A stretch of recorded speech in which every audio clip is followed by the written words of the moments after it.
वक्ष्ये प्रह्लादेनोदितं पुरा सर्वरक्षाकरं पुण्यं सर्वोपद्रवनाशनं स्वाहा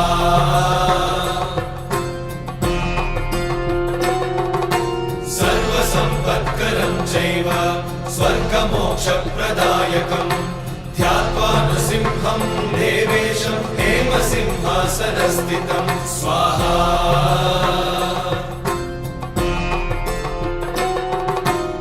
विवृत्तास्यं त्रिनयनं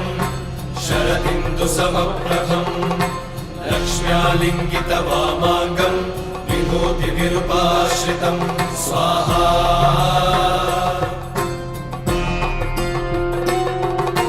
चतुर्भुजं कोमलाङ्गं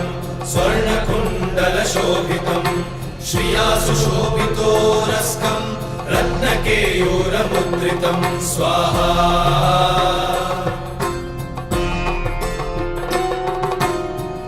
काञ्चनसङ्काशं पीतनिर्मलवाससं इन्द्रादिसुरमौलिष्टस्फुरन्माणिक्यदीप्तिभिः स्वाहा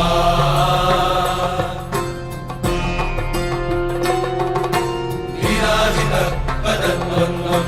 शङ्खचक्रादिहेतिभिः गरुत्मता च विनयात् स्तूयमानं मुदान्वितं स्वाहा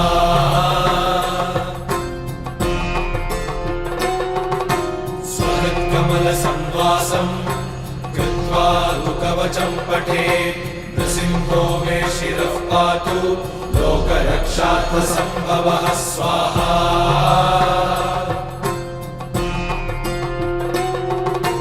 सर्वगोपिस्तम्भवासः फालं मे रक्षतु ध्वनिं नृसिंहो मे दृशौ पातु सोमसूर्याग्निलोचनः स्वाहा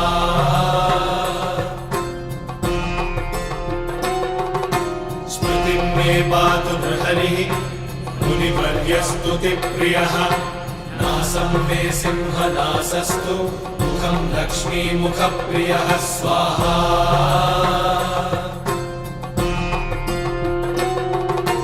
सर्वविद्याधिपः पातु नृसिंहो रसना मम वक्त्रं पात्विन्दुवदनं सदा प्रह्लादवन्दितः स्वाहा